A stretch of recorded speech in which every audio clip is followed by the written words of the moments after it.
sahabat BPOM, selamat datang di Ekspresi Edukasi seputar registrasi, persembahan Direktorat Registrasi Obat Tradisional, Suplemen Kesehatan, dan Kosmetik. Di sini kita akan ngobrol santai tapi mendalam seputar dunia registrasi produk obat bahan alam, obat koasi, suplemen kesehatan, dan kosmetik. Dan hari ini, tema yang akan diangkat adalah jangan asal uji. Yuk kita ulik uji toksisitas akut, OBA, OKA, dan SK. Bersama saya Ayu, mari kita ulik sama-sama. Hari ini kita akan kedatangan narasumber yang udah akrab banget sama topik yang akan kita bicarakan. Kita sapa dulu yuk narasumbernya. Halo Mbak Luki. Halo Mbak Ayu. Halo sahabat BPOM, perkenalkan saya Luki Argastia dari tim penilaian uji praklinik klinik obat bahan alam, obat koasi, dan suplemen kesehatan.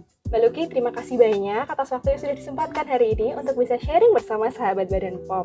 Tadi sudah disebutkan kalau Mbak Luki sekarang bertugas di tim penilaian uji praklinik klinik obat bahan alam, obat koasi, dan suplemen kesehatan. Nah, tim ini maksudnya apakah tim yang melaksanakan uji praklinik dan uji klinik ya? Dan apakah Badan POM itu menerima jasa uji? Nah, ini dia Mbak Ayu yang sering terjadi kesalahpahaman. Dari nama kita aja tim penilaian uji praklinik klinik. Jadi di sini kita bukan sebagai pelaksana uji, tapi melainkan sebagai regulator dan tim penilai atau evaluator.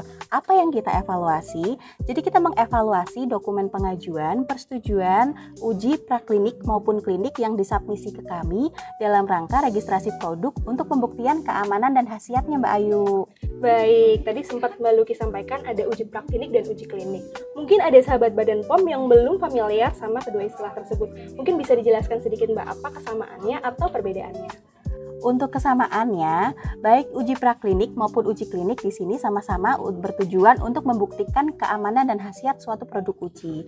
Namun perbedaannya apa? Dilihat dari namanya praklinik, uji ini dilakukan sebelum uji klinik. Dilakukannya pada siapa? Uji praklinik dilakukan pada hewan uji, sedangkan uji klinik dilakukan pada subjek uji manusia. Nah, selain itu perbedaannya apalagi ya Mbak Ayu? Jadi perbedaannya ada di bahan uji yang digunakan. Jadi umumnya untuk uji klinik, bahan uji yang digunakan sudah berupa produk jadi yang akan diregistrasikan ke Direktorat Registrasi OTS Kekos. Sedangkan untuk uji praklinik, bahan ujinya ini masih berupa bahan baku atau kombinasi bahan baku yang masih akan dikembangkan oleh peneliti atau pelaku usaha. Baik, jadi tadi ada dua keyword sahabat Badan POM. Ada di bahan uji dan juga subjek ujinya. Kalau di uji praklinik dilakukan di hewan uji, sementara uji klinik dilakukan pada subjek manusia. Nah, terkait pembuktian keamanan dan khasiatnya, apakah uji praklinik ini ada jenis-jenisnya lagi, Mbak? Jadi betul sekali Mbak Ayu, uji praklinik itu banyak jenisnya. Ada uji toksisitas, ada uji farmakodinamik.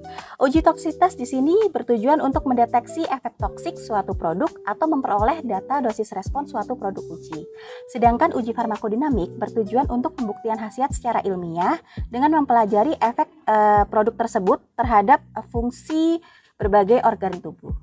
Baik, jadi dibedakan berdasarkan tujuannya ya Mbak ya. Tadi sudah disebutkan ada uji farmakodinamik dan juga uji toksisitas. Nah, setelah ini kita akan bahas lebih spesifik ke uji toksisitas akut sesuai dengan tema yang akan kita angkat hari ini. Kenapa Mbak dinamakan uji toksisitas akut? Dan apakah ada jenis-jenisnya lagi di uji toksisitas? Betul sekali Mbak Ayu. Kenapa dinamakan uji toksisitas akut? Uji toksisitas akut di sini adalah suatu pengujian yang bertujuan untuk mendeteksi efek toksik yang muncul dalam waktu singkat, sesuai katanya akut. Dan diberikannya dalam dosis tunggal ataupun jika diberikan dalam dosis berulang itu tidak lebih dari 24 jam. Untuk jenis-jenis toksisitas sendiri itu dibedakan bisa berdasarkan tujuan penggunaannya, organ targetnya. Misalnya suatu produk itu ada yang digunakan secara peroral, maka uji toksisitas yang digunakan nanti adalah uji toksisitas oral.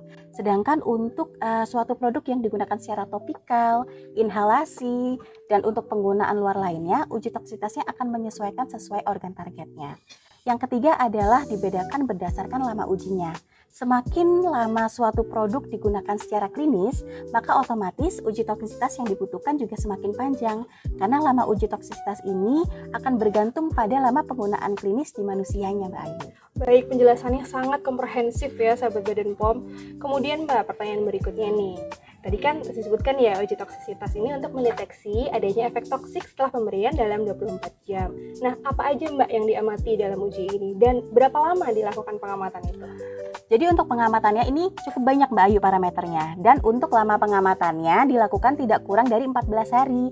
Apa saja nih parameternya? Parameternya misalnya kita mengamati perubahan fisik dan klinis yang tampak pada hewan uji. Karena tadi dilakukan uji prakliniknya pada hewan uji. Itu yang diamati adalah perubahan dari bulu hewannya, kemudian perubahan pada membran mukosanya, perubahan pada sistem motoriknya, sistem pernafasan, kemudian sistem saraf otonom, mencakup komprehensif dari A sampai Z pengamatannya Mbak Ayu. Dan tidak lupa untuk beberapa gejala spesifik seperti tremor, kejang, salivasi, diare, bahkan hewan uji juga mungkin bisa terjadi kondisi koma. Itu waktu-waktu kejadian toksisitas, bahkan waktu jika terjadi kematiannya harus dicatat Mbak Ayu, biar nanti untuk menganalisa hasil uji prakliniknya bisa valid seperti itu. Banyak sekali ya parameter yang harus diamati ya. Jadi walaupun ujinya hanya singkat, namun seluruh pengamatannya dilakukan secara mendetail agar bisa didapatkan kesimpulan yang valid terhadap ada atau tidaknya efek toksisitas akibat pemberian produk uji.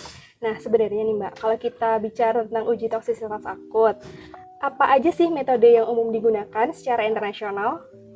Jadi untuk metode uji toksitas akut memang kita mengacu ke acuan internasional yaitu OECD. OECD di sini terdapat 3 macam metode pada uji toksisitas akut. Yang pertama ada fixed dose method, yang kedua ada acute toxic class, dan yang ketiga ada up and down prosedur. Nah, perbedaan antar metode ini ada pada dosis yang digunakan, kemudian jumlah hewan antar kelompok uji, serta tahapan pengujiannya. Yang pada akhirnya untuk uji toksitas akut ini menghasilkan nilai LD50 suatu bahan atau produk uji. LD50 ini digunakan untuk menarik kesimpulan apakah suatu produk atau zat uji tersebut aman atau tidak. Misalnya nih Mbak Ayu, jika suatu zat memiliki LD50 300 mg per kilogram berat badan. Nah, di situ artinya dengan paparan dosis sebesar 300 mg saja sudah dapat menyebabkan kematian pada separuh hewan uji ketika diberikan sekali pemberian pada kondisi tertentu. Jadi semakin kecil nilai LD50-nya, maka kesimpulannya zat tersebut lebih toksik. Mengapa? Karena dengan pemberian dosis yang kecil saja sudah terjadi kematian hewan uji separuhnya Mbak Ayu. Untuk komoditi obat bahan alam, obat kuasi, dan suplemen kesehatan seperti yang dinaungi oleh direktorat kita Mbak Ayu, itu membutuhkan pengujian di uji toksitas akut hingga dosis 5.000 mg per kilogram berat badan untuk dapat dinyatakan aman. Jadi apabila hasilnya pada uji toksitas akut tersebut menunjukkan tidak ada kematian, kemudian tidak ada gejala toksisitas pada dosis 5.000 mg per kilogram berat badan tersebut, maka produk atau zat uji tersebut bisa dikategorikan aman. Baik Mbak Luki, nah untuk sahabat BPOM, nanti jangan lupa ya kepoin tentang LD50 dan juga metode uji fixed dose method, up and down procedure, dan juga acute toxic class method. Nah, tadi ada yang belum kita bahas dan penting banget ini buat dibahas tentang hewan uji nih Mbak. Apakah uji toksisitas akut bisa menggunakan hewan apa saja atau ada kriteria tertentu tentang penggunaan hewan uji ini? Ya, Mbak Ayu, pada prinsipnya untuk hewan uji yang digunakan pada uji toksisitas akut ini harus mempertimbangkan sensitivitasnya, kemudian cara metabolismenya hewan tersebut apakah sama dengan manusia, kecepatan tumbuhnya, dan yang tidak kalah penting cara penanganan hewan tersebut apakah mudah atau tidak sewaktu dilakukan percobaan. Memang pada umumnya hewan yang digunakan untuk uji toksisitas akut adalah hewan pengerat, misalnya tikus, mencit, marmut, bahkan yang lebih besar kelinci pun juga bisa digunakan Mbak Ayu pada uji toksisitas akut. Di sini hewan uji merupakan salah satu faktor yang penting dalam pelaksanaan uji toksisitas. Oleh karena itu, kita harus memastikan kondisi hewan tersebut sehat atau tidak, kemudian mengetahui informasi dari asal-usulnya, jenis, galurnya, jenis kelamin, usia, bahkan berat badan hewan tersebut juga harus terkontrol Mbak Ayu. Baik, jadi dari penjelasan tadi sudah cukup tergambar ya. Tadi kita sudah membahas mengenai metode uji toksisitas akut, kemudian ada pemilihan hewan uji dan juga parameter yang harus diamati agar diperoleh oleh kesimpulan yakni nilai LDPP tadi ya Mbak. Nah kalau ada peneliti atau sahabat Badan POM yang mau mempelajari nih lebih dalam terkait uji toksisitas akut, apakah ada regulasi maupun pedomannya untuk menyusun protokol uji praklinik, kita bisa belajar di mana ya Mbak?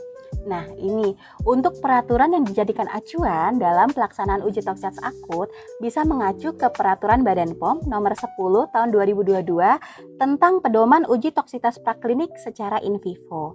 Peraturan ini memang sedang dalam proses revisi Mbak Ayu menyesuaikan dengan perkembangan ilmu saat ini.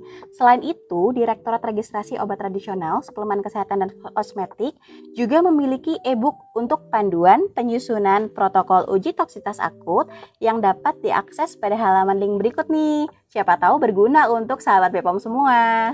Nah, dicatat ya sahabat Badan POM untuk regulasi dan panduan terkait uji toksisitas akut.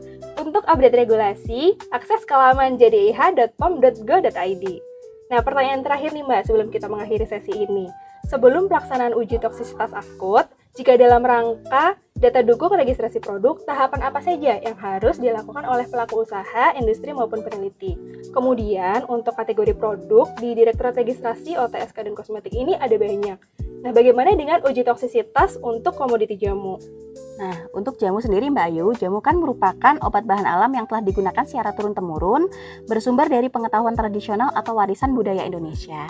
Memang sampai saat ini belum dipersyaratkan uji praklinik atau toksisitas akut untuk mendaftarkan jamu. Bagaimana nih untuk produk-produk yang membutuhkan uji toksisitas akut sebagai data dukung registrasi produk?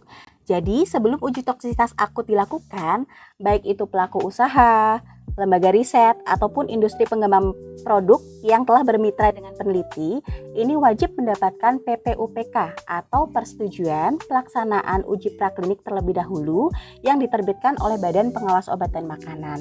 Sehingga sebelum PPUPK-nya didapatkan oleh peneliti, maka pelaksanaan uji tidak boleh dilakukan dulu. Ibaratnya, PPUPK ini sebagai boarding pass sebelum kita mau naik pesawat. Jadi kalau kita nggak punya boarding pass, otomatis kita kan nggak boleh melakukan perjalanan untuk masuk ke pesawat. Jadi sebelum pelaksanaan uji, peneliti tersebut wajib mendapatkan PPUPK yang ditujukan dalam rangka registrasi produk. PPUPK untuk komoditi obat bahan alam, obat kuasi dan suplemen kesehatan itu sifatnya mandatori agar pelaksanaan uji praklinik yang dilaksanakan oleh peneliti nantinya dapat menghasilkan bukti praklinik yang memenuhi unsur kesahihan yang terpercaya yang diperlukan sebagai salah satu bukti dukung dalam pengajuan registrasi produk nantinya tentunya. Jangan sampai kebalik ya, PPUPK dulu baru ujinya. Terima kasih banyak Mbak Luki atas waktu yang sudah disempatkan dan juga kesediaannya untuk memberikan edukasi ke sahabat BPOM semuanya. Selalu ingat sahabat BPOM untuk cek klik, cek kemasan, cek label, cek izin edar, dan cek kedaluarsa. Sampai jumpa di episode ekspresi berikutnya. Bye-bye!